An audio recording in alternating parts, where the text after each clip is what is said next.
साल होने वाले विधानसभा चुनाव को लेकर सभी पार्टियां अपनी अपनी कमर कस चुकी हैं। एक तरफ पीएम मोदी एमपी के ताबड़तोड़ दौरे कर रहे हैं, तो दूसरी तरफ आम आदमी पार्टी से लेकर कांग्रेस पार्टी अपने उम्मीदवारों की लिस्ट जारी कर रही है। मध्य प्रदेश में बदलते सियासी समीकरण से जुड़ी तमाम बड़ी खबरों के साथ मैं प्रिया बिष्ट एक बार फिर से स्वागत करती हूं हमारे खास प्रोग्राम एमपी का रण में। खबरों को विस्तार से जानने से पहले एक नजर आज की सुर्खियों पर। पीएम मोदी के एमपी दौरे से बड़ी सियासी हलचल, कांग्रेस में मची खलबली। भाजपा ने जारी की एमपी में उम्मीदवारों की 5वीं लिस्ट, फिर चौंकाने वाले नाम शामिल। एमपी में कांग्रेस की बढ़ रही मुश्किलें, कांग्रेस प्रत्याशी के विरोध में कार्यकर्ता सड़कों पर उतरे। शिवराज का कमलनाथ पर पलटवार, मैं नारियल लेके चलता हूं लेकिन कांग्रेसी तो ताला लेकर चलते हैं। ताजा सर्वे में हुआ बड़ा खुलासा, एमपी में किसकी बनेगी सरकार, जनता ने बताया अपना मूड। एमपी में आपकी तीसरी लिस्ट जारी, सीएम केजरीवाल ने चल दिया सियासी दांव। पहली खबर में बात करेंगे पीएम मोदी के ग्वालियर दौरे की, जहां पर उन्होंने सिंधिया स्कूल के स्थापना दिवस में भाग लिया। दरअसल प्रधानमंत्री नरेंद्र मोदी मध्य प्रदेश के ग्वालियर पहुंचे थे। सिंधिया स्कूल के 125वें स्थापना दिवस के मौके पर आयोजित कार्यक्रम में शामिल हुए। केंद्रीय मंत्री ज्योतिरादित्य सिंधिया भी मौजूद रहे। केंद्रीय मंत्री ज्योतिरादित्य सिंधिया ने कहा कि पीएम मोदी के नेतृत्व में देश ने अंतर्राष्ट्रीय स्तर पर साबित कर दिया है कि जब भारत बढ़ता है तो दुनिया बढ़ती है, जब भारत सुधरता है तो दुनिया बदलती है। आज देश बनने की प्रक्रिया में है। आत्मनिर्भर भारत आने वाले दिनों में दुनिया हमारे देश पर निर्भर होगी। समारोह के दौरान सिंधिया स्कूल के छात्रों ने प्रधानमंत्री नरेंद्र मोदी की तरफ से लिखित और मीट ब्रदर्स की तरफ से रचित गरबा गीत मांडी पर प्रदर्शन किया। प्रधानमंत्री नरेंद्र मोदी द सिंधिया स्कूल में बहुउद्देशित खेल परिसर की आधारशिला रखने पहुंचे थे और प्रतिष्ठित पूर्व छात्रों और शीर्ष उपलब्धि हासिल करने वाले को स्कूल के वार्षिक पुरस्कार प्रदान किया। ग्वालियर में सिंधिया स्कूल के 125वें स्थापना दिवस के उपलक्ष्य में आयोजित एक कार्यक्रम में केंद्रीय मंत्री और भाजपा नेता ज्योतिरादित्य सिंधिया ने प्रधानमंत्री नरेंद्र मोदी को सम्मानित किया। इस कार्यक्रम में मध्य प्रदेश के मुख्यमंत्री शिवराज सिंह चौहान, केंद्रीय मंत्री नरेंद्र सिंह तोमर और डॉक्टर जितेंद्र सिंह भी मौजूद थे। केंद्रीय मंत्री ज्योतिरादित्य सिंधिया ने ट्वीट किया है कि शिक्षा और संस्कृति के विकास में 125 सालों से महत्वपूर्ण योगदान देने वाले द सिंधिया स्कूल ग्वालियर के स्थापना दिवस पर माननीय प्रधानमंत्री श्री नरेंद्र मोदी जी का आगमन इस ऐतिहासिक अवसर को और भी अविस्मरणीय बनाता है। उनके आगमन पर स्कूल के सभी विद्यार्थियों, शिक्षकों और प्रबंधन की तरफ से हार्दिक स्वागत और अभिनंदन। दूसरी खबर में बात करेंगे बीजेपी की तरफ से जारी की गई 5वीं लिस्ट की। दरअसल मध्य प्रदेश विधानसभा चुनाव के लिए भारतीय जनता पार्टी ने अपनी एक और सूची जारी कर दी है। इस सूची में 92 नामों की घोषणा की गई है।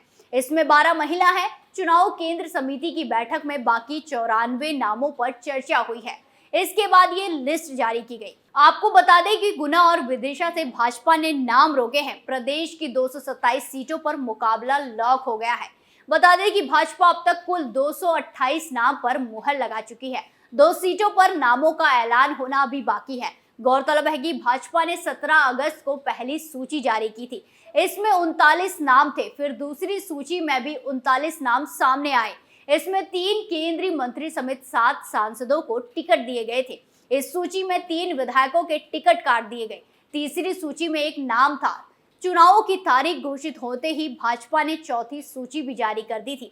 चौथी सूची में भाजपा ने मुख्यमंत्री शिवराज सिंह चौहान के साथ ही 25 मंत्रियों को टिकट दिए थे। 57 प्रत्याशियों की सूची में सभी वर्तमान विधायकों को टिकट दिए गए। अब 5वीं सूची जारी की गई है। 5वीं सूची भी कई दिनों से टल रही थी। लगातार कई बैठकों के बाद 5वीं सूची सामने आई है। कई लोग इसे भाजपा की रणनीति भी बता रहे हैं। कहना है कि कांग्रेस की सूची का इंतजार किया जा रहा था। बता दें कि कांग्रेस ने नवरात्र के पहले दिन पहली सूची जारी की थी। इसमें 144 नाम थे। देर रात 88 नामों का ऐलान किया गया। इसमें 3 टिकट बदले गए थे। इस तरह कांग्रेस 229 सीटों पर नाम तय कर दिए थे। बैतूल जिले की आमला सीट पर नाम तय होना बाकी है। यहां से भाजपा योगेश पंडागरे का नाम तय हो चुका है। तीसरी खबर में बात करेंगे एमपी में लगातार बढ़ रही कांग्रेस की मुश्किलों की। दरअसल मध्य प्रदेश विधानसभा चुनाव में कांग्रेस ने अपने प्रत्याशियों की दूसरी लिस्ट जारी की है, जिसमें कांग्रेस पार्टी ने 229 विधानसभा सीटों पर अपने अधिकृत प्रत्याशी घोषित किए। इस लिस्ट में निवाड़ी विधानसभा से कांग्रेस ने अमित राय को अपना प्रत्याशी घोषित किया है। इसके बाद जिले में कांग्रेस कार्यकर्ता और पदाधिकारियों ने प्रत्याशी अमित राय का विरोध करना शुरू कर दिया है। कार्यकर्ताओं का कहना है कि अमित राय भाजपा के जिला उपाध्यक्ष है और उनके कांग्रेस में आते ही उनका टिकट फाइनल कर दिया गया। पदाधिकारी बोल रहे हैं कि हम लोग कई साल से पार्टी के लिए मेहनत कर रहे हैं, लेकिन कुछ दिन पहले ही कोई बीजेपी का व्यक्ति कांग्रेस की सदस्यता लेता है और उसे टिकट दे दिया जाता है। सभी कार्यकर्ता और पदाधिकारी ने एक मीटिंग आयोजित की, जिसमें सभी कांग्रेस के कार्यकर्ता शामिल हुए। उन्होंने पार्टी की तरफ से दिए गए टिकट को गलत ठहराया और उसे बदलने की मांग की है। नहीं तो सभी कांग्रेस के कार्यकर्ता पदाधिकारी पार्टी से सामूहिक इस्तीफा देने के लिए बाध्य होंगे। कार्यकर्ता यही नहीं रुके, उन्होंने जिला कांग्रेस कार्यालय पर कांग्रेस प्रत्याशी अमित राय का पुतला भी फूंक दिया और साथ ही प्रत्याशी अमित राय को खनिज माफिया और भू माफिया के नारेबाजी कर टिकट बदलने की मांग करते नजर आए। वहीं कांग्रेस जिला अध्यक्ष प्रकाश सिंह दागी का कहना है कि कांग्रेस कार्यकर्ता का सम्मान करते हुए कहा कि उनकी ही तरफ से कार्यकर्ताओं में टिकट बांटने के लिए बात पनप रहे। गुस्से की जानकारी पार्टी के आलाकमान बताए जाने की बात कही है। चौथी खबर में बात करेंगे सीएम शिवराज सिंह के कमलनाथ पर पलटवार की। दरअसल मध्य प्रदेश विधानसभा का चुनाव में नेताओं के बयानों से सियासी माहौल गरमाने लगा है। पूर्व सीएम कमलनाथ के घोषणावीर और जेब में नारियल लेके चलने वाले बयान पर मुख्यमंत्री शिवराज सिंह चौहान ने जवाब दिया है। एक बयान में मुख्यमंत्री ने कहा कि हाँ, मैं नारियल लेके चलता हूँ तो कमलनाथ ताला लेके चलते हैं, ताला। और वो ताला सरकार आने पर जो मेरी योजनाएं, भारतीय जनता पार्टी की सरकार की योजनाएं हैं, उन योजनाओं को बंद करके ताला डाल देते हैं।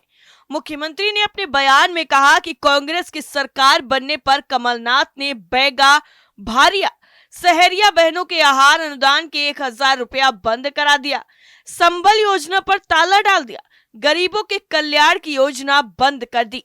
कमलनाथ सरकार आई तो उन्होंने मेरे बच्चों की साइकिल की योजना बंद करके ताला डाल दिया, लैपटॉप योजना बंद करके उस पर ताला डाल दिया। इन्होंने तो कन्या विवाह करके बेटियों को पैसा नहीं दिया और उनके भविष्य पर भी ताला डाल दिया। इतना ही नहीं, मुख्यमंत्री ने आगे कहा, बुजुर्गों के लिए तीर्थ दर्शन योजना बनाई, वो योजना भी बंद करा दी और उस योजना पर भी ताला डाल दिया। मैं नारियल लेके चलता हूँ क्योंकि मैं विकास और जन कल्याण करता हूँ। कमलनाथ और उनके नेता ताला लेके योजनाओं पर ताला लगाने का काम करते हैं। पीसीसी चीफ कमलनाथ के प्रदेश के भविष्य का चुनाव है कहने वाले बयान पर शिवराज ने कहा कि कांग्रेस ने ये चुनाव नकुलनाथ और जयवर्धन के भविष्य का चुनाव बना दिया। मध्य प्रदेश में खड़गे जी ने कमलनाथ को टिकट बांटने की फ्रेंचाइजी दे दी है। फ्रेंचाइजी लेकर कमलनाथ जी किसी की नहीं सुन रहे हैं। कमलनाथ, नकुलनाथ और दिग्विजय जी जयवर्धन को स्थापित कर रहे हैं। मुख्यमंत्री ने कहा कि दिल्ली का सर्वे नहीं, दिल्ली की सुनना नहीं, इंडी गठबंधन को अपमानित कर रहे हैं। अब वो ना तो इंडी गठबंधन वालों की सुन रहे हैं, ना खड़गे जी की सुन रहे हैं। कमलनाथ जी ना मैडम सोनिया गांधी की, ना राहुल गांधी और ना प्रियंका गांधी की सुन रहे हैं। वो तो सिर्फ अपनों को स्थापित करने के काम में लगे हुए हैं।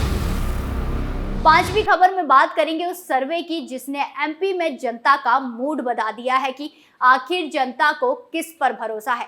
दरअसल चुनाव को लेकर भाजपा और कांग्रेस कई दल उम्मीदवारों की लिस्ट जारी कर रहे हैं। इसी के साथ एमपी में सियासी चहलकदमियां बढ़ गई हैं। ऐसे में एक सर्वे सामने आया है जिसमें मध्य प्रदेश में भाजपा और कांग्रेस में टफ फाइट दिख रही है और मोदी मैजिक का असर साफ साफ दिखाई दे रहा है। मध्य प्रदेश में भाजपा की सरकार है। नवंबर में होने जा रहे चुनाव में किसकी सरकार बनेगी, इस सवाल के साथ इंडिया टीवी CNX ने एमपी में एक सर्वे किया है सर्वे में भाजपा और कांग्रेस के बीच कड़ा मुकाबला देखने को मिल रहा है। सर्वे के मुताबिक आगामी चुनाव में भाजपा के खाते में 115 सीटें जा सकती है, वहीं कांग्रेस 110 सीटों पर कब्जा कर सकती है। बाकी के खाते में 5 सीटें जा सकती है। एमपी में कुल 230 विधानसभा सीटें हैं। ऐसे में सरकार बनाने के लिए 116 सीटों का जादुई आंकड़ा पार करना होगा। सर्वे में भाजपा या कांग्रेस दोनों इस जादुई आंकड़े को पार नहीं कर सकते हैं। हालांकि सर्वे में भाजपा कांग्रेस से आगे है। ऐसे में ये देखना दिलचस्प होगा कि क्या सूबे में एक बार फिर से कमल खिलता है या कांग्रेस बाजी मार सकती है। छठी खबर में बात करेंगे आपके उम्मीदवारों की लिस्ट की। दरअसल मध्य प्रदेश में 17 नवंबर को विधानसभा चुनाव की वोटिंग होनी है। राज्य में सियासी चहलकदमी दिनों दिन बढ़ती ही जा रही है। ऐसे में आम आदमी पार्टी ने एमपी विधानसभा चुनाव के लिए तीसरी लिस्ट भी जारी कर दी। सीएम अरविंद केजरीवाल की पार्टी ने तीसरी लिस्ट में कुल 30 उम्मीदवारों को चुनावी समर में उतारा है। तीसरी लिस्ट की जानकारी एक्स पर शेयर करते हुए आम आदमी पार्टी ने लिखा कि मध्य प्रदेश विधानसभा चुनाव 2023 के लिए उम्मीदवारों की तीसरी सूची आ गई है। सभी उम्मीदवारों को शुभकामनाएं। आम आदमी पार्टी ने 8 सितंबर को मध्य प्रदेश में उम्मीदवारों की पहली सूची जारी की थी। पहली सूची में आपने 10 कैंडिडेट को चुनावी मैदान में उतारा था। सीएम केजरीवाल की पार्टी ने 2 अक्टूबर को मध्य प्रदेश विधानसभा चुनाव के लिए उम्मीदवारों की फिर दूसरी सूची जारी की। इस लिस्ट में 29 कैंडिडेट को मैदान में उतारा गया। इस तरह अब तक के 3 लिस्ट में आपने 69 सीटों पर अपने उम्मीदवार उतार दिए हैं। हमारे खास प्रोग्राम एमपी का रण में आज के लिए इतना ही। फिर हाजिर होंगे आपके सामने एमपी की बड़ी खबरों के साथ। तब तक के लिए देखते रहिए कैपिटल टीवी। नमस्कार।